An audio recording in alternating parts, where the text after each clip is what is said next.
Assalamualaikum warahmatullahi wabarakatuh. Kami dari kelompok pertama akan mempresentasikan tentang konsolidasi dengan akuisisi pada nilai tercatat ekuitas.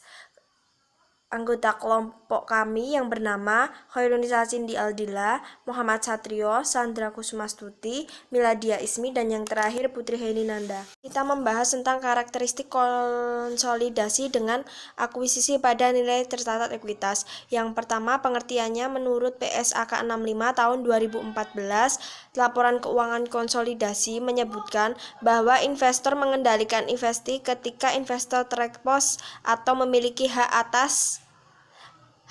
atas imbal hasil variabel dari keterlibatannya dengan investasi dan memiliki kemampuan untuk mempengaruhi imbal hasil tersebut melalui kekuasaannya atas investasi. Yang kedua, konsolidasi laporan keuangan adalah proses menggabungkan dua atau lebih laporan keuangan yang dimiliki oleh dua atau lebih entitas sehingga menjadi sebuah laporan keuangan dan menyeluruh yang mencerminkan semua hasil operasi, arus kas, dan posisi keuangan entitas, yaitu prosedur konsolidasi menurut PSAK 65 tahun 2014. Yang pertama, menggabungkan aset, liabilitas, ekuitas, penghasilan, beban, dan arus kas sejenis dari entitas induk dengan entitas anaknya. Yang kedua, mengeliminasi jumlah tercatat dari investasi entitas induk pada setiap entitas anak dan bagian entitas induk pada ekuitas setiap entitas anak. Yang ketiga, itu mengeliminasi secara penuh aset dan liabilitasnya. Ada jurnal eliminasi. Jurnal ini dibutuhkan karena proses konsolidasi tidak dapat menjumlahkan seluruh saldo yang dimiliki masing-masing entitas terpisah, karena biasanya setiap entitas terpisah itu memiliki perlakuan yang sama terhadap setiap transaksi. Yang kedua, itu menghapuskan berbagai nilai dari transaksi yang dilakukan dengan pihak konsolidasian, sehingga saldo konsolidasi itu hanya mencerminkan transaksi dari pihak eksternal. Selanjutnya, ada akuisisi dengan kepemilikan penuh. Sesaat setelah akuisisi, menurut PSAK 65 tahun 2014 itu menyatakan bahwa entitas induk itu mengkonsolidasikan entitas anak dari tanggal diperolehnya pengendalian sampai tanggal hilangnya pengendalian entitas induk atas entitas. Nah, berikutnya di sini ada contoh bahwa PT Nusantara membeli seluruh saham PT Andalas seharga 1.200.000.000 juta.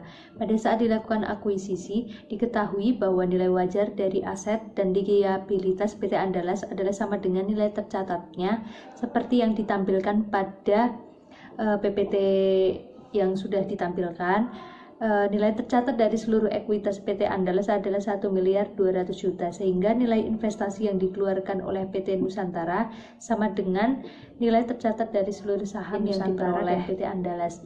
Di situ disebutkan nilai akuisisi dan nilai wajarnya itu 1.200.000.000. Kemudian nilai tercatat aset bersih PT Andalas itu saham biasa 800 juta, saldo laba 400 juta. Kemudian total nilai tercatat aset bersihnya itu sebesar 1.200.000.000. Untuk menghitung selisih diferensial itu diperoleh dari nilai akuisisi dan nilai tercatat aset bersih, diperoleh sebesar Rp0. Kemudian untuk jurnal mencatat pembelian saham PT Andalas ini, akunnya investasi pada PT Andalas sebesar 1.200.000.000 sisi debit, kas 1.200.000.000 sisi kredit. Ada laporan posisi keuangan sesaat setelah kombinasi bisnis.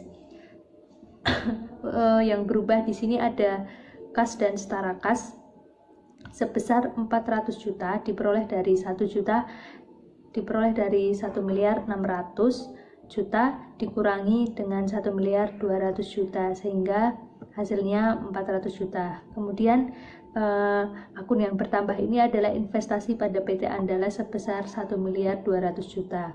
Kemudian ada kertas kerja konsolidasian ini diperoleh dari kolom neraca saldo dikurangi dengan jurnal eliminasi jika ada, maka akan menghasilkan kolom konsolidasian. Sebagai contoh, pada akun kas dan setara kas pada PT Nusantara sebesar 400 juta dan PT Andalas sebesar 600 juta, maka itu ditambahkan dan akan menghasilkan pada kolom konsolidasian sebesar 1 miliar. Kemudian kita ambil contoh pada akun investasi pada PT Andalas itu PT Nusantara sebesar 1.200.000.000. Kemudian ada jurnal eliminasi sebelah kredit itu ada 1.200.000.000, maka itu dikurangi, dan karena jurnal eliminasi itu di sisi debit, maka itu dikurangi dan menghasilkan 0 ya, sebesar 0 ya, berarti investasi pada PT Andalasnya. Kemudian pada PT Nusantara itu ada 3 miliar, kemudian PT Andalas itu ada 800.000.000. Kemudian jurnal eliminasi itu di sisi debit sebesar 800.000.000, maka 3 miliar ini ditambah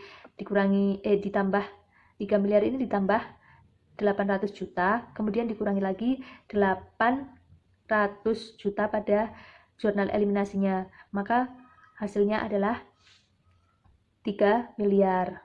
Kemudian untuk saldo laba, kemudian untuk saldo laba selanjutnya adalah konsolidasi pada periode setelah terjadinya asersi. Kombinasi bisnis melalui pengakuisisian saham salah satu perusahaan oleh perusahaan yang lain memperkenankan setiap perusahaan yang terlibat dalam proses akuisisi untuk tetap berdiri secara badan hukum dan melanjutkan aktivitas operasional seperti biasa setelah terjadinya akuisisi. Dalam proses konsolidasi sesaat setelah proses akuisisi hanya dihasilkan sebuah laporan posisi keuangan konsolidasian yang menunjukkan posisi aset, liabilitas, dan ekuitas konsolidasian. Selanjutnya, laba rugi bersih konsolidasian. Perhitungan laba rugi bersih konsolidasian dilakukan dengan menjumlahkan bagian laba atas entitas anak ditambah dengan porsi kepemilikan entitas induk atas laba entitas anak yang disesuaikan dengan skala pendapatan yang berasal dari investasi pada entitas anak harus dieliminasikan dalam perhitungan laba atau rugi konsolidasian untuk menghindari terjadinya perhitungan ganda. Selanjutnya, saldo laba dan dividen konsolidasian. Dividen konsolidasian adalah perhitungan dan penyajian saldo laba konsolidasian. Dividen yang dibayarkan entitas anak kepada entitas induk tidak dianggap sebagai pembayaran dividen konsolidasian dan perlu dieliminasi dalam kertas kerja konsolidasian. Kemudian, kertas kerja konsolidasian. Proses konsolidasian pada periode setelah terjadinya akuisisi juga dapat menggunakan alat bantu kertas kerja konsolidasian. Yang membedakan kertas kerja konsolidasian setelah terjadi akuisisi setidaknya memiliki 3 bagian utama, yaitu laporan laba rugi, laporan saldo laba, dan laporan posisi keuangan. Untuk format kertas kerja konsolidasian bisa disimak buku paket halaman 73. Selanjutnya, konsolidasi setelah terjadinya akuisisi. Pada saat penyusunan laporan keuangan konsolidasian, transaksi terkait pembagian dividen oleh entitas anak maupun transaksi terkait pengakuan penghasilan dari anak akan dieliminasi. Transaksi pembagian dividen perlu dieliminasikan karena dari sudut pandang konsolidasi itu tidak ada dividen yang dibagikan, karena penyerahan dividen dari entitas anak kepada entitas induk tidak dapat menyebabkan keluarnya sumber daya keuangan dari perusahaan konsolidasian. Dan materi selanjutnya akan disampaikan oleh Mas Satrio.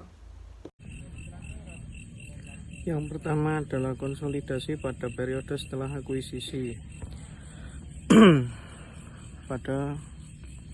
Pada prinsipnya, prosedur yang dijalankan untuk menyusun laporan keuangan konsolidasian pada tahun setelah akuisisi atau tahun kedua setelah akuisisi dan selanjutnya adalah sama dengan prosedur yang dilakukan pada saat penyusunan laporan keuangan konsolidasian pada akhir tahun terjadinya akuisisi. Kemudian ada akuisisi dengan kepemilikan sebagian. Menurut PSAK 65/2014, suatu entitas dianggap memiliki pengendalian pada entitas lain jika dan hanya jika memiliki seluruh faktor berikut. Yang pertama adalah kekuasaan atas investor, exposure. Yang kedua adalah exposure atau hak atas imbal hasil variabel dari keterlibatannya dengan investor. Ketiga, ada kemampuan untuk menggunakan kekuasaannya atas investor untuk mempengaruhi keputusan. Selanjutnya ada lebih lanjut dalam PSAK 65 tahun 2014 juga disebutkan beberapa faktor yang dapat mempertimbangkan dalam menentukan apakah suatu entitas atau investor memiliki pengendalian entitas lain atau investor. Antara lain yang pertama adalah tujuan dan desain investor, kedua ada aktivitas relevan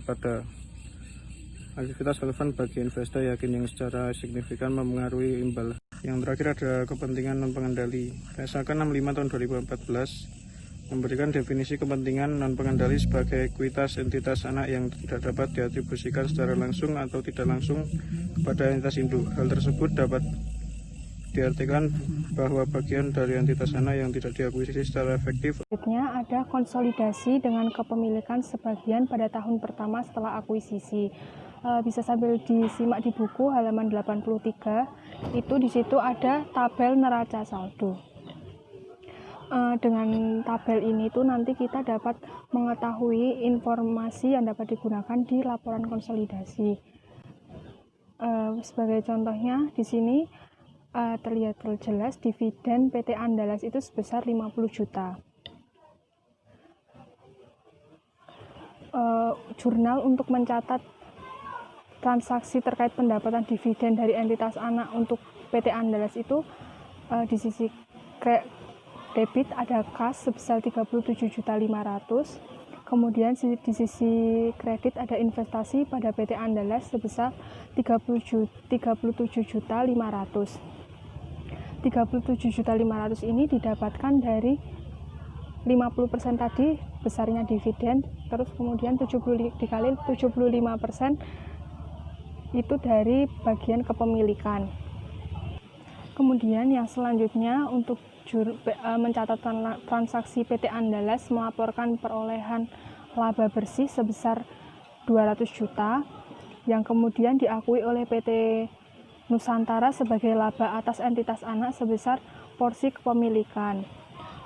Ini jurnalnya ada investasi pada PT Andalas di sisi debit sebesar 150 juta, kemudian bagian laba atas PT Andalas sebesar 150 juta.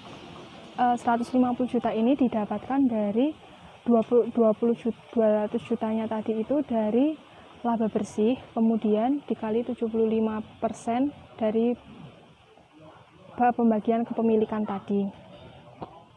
Selanjutnya ada tabel. Ini perhitungan jurnal eliminasi per 31 Desember 2015. Jurnal eliminasi pertama untuk menyusun laporan keuangan konsolidasi PT Nusantara dan entitas anak pada akhir tahun terjadinya akuisisi.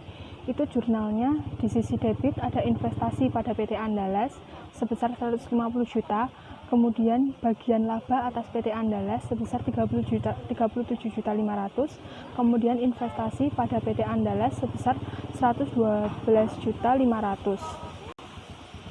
Jurnal yang selanjutnya ada jurnal eliminasi untuk menghapus pengakuan penghasilan dan penerimaan dividen yang dilakukan non-pengendali. Jurnalnya ada bagian laba kepentingan non-pengendali di sisi debit sebesar 50 juta, kemudian dividen untuk kepentingan non-pengendali 12.500, kemudian kepentingan non-pengendali sebesar 37.500. Kemudian jurnal eliminasi yang selanjutnya itu untuk menghapuskan kepemilikan PT Nusantara atas PT Andalas serta ekuitas dari PT Andalas pada awal periode konsolidasi. Jurnalnya ada saham biasa PT Andalas 800 juta, kemudian saldo laba 400 juta. Di sisi kredit ada investasi pada PT Andalas 900 juta, kepentingan non-pengendali 300 juta. Slide yang selanjutnya itu ada tabel kertas kerja konsolidasi untuk laporan keuangan sama laporan posisi keuangan PT Nusantara dan entitas anak. Ini ada contohnya dari hasilnya yang tadi. Kemudian yang selanjutnya ada isu lain seputar konsolidasi. Ini ada konsolidasi dengan metode biaya. Sebenarnya penggunaan metode biaya sama penggunaan metode ekuitas ini hampir sama, nanti akan menghasilkan hasil yang sama. Namun perbedaannya itu terletak pada pengakuan penghasilan oleh entitas induk. Dalam metode biaya itu, entitas induk tidak mengakui secara langsung penghasilan yang dilaporkan sebagai kenaikan atas nilai investasi yang dimiliki. Jadi itu perbedaannya. Cukup sekian presentasi dari kelompok kami. Apabila banyak kesalahan kami mohon maaf. Wassalamualaikum warahmatullahi wabarakatuh.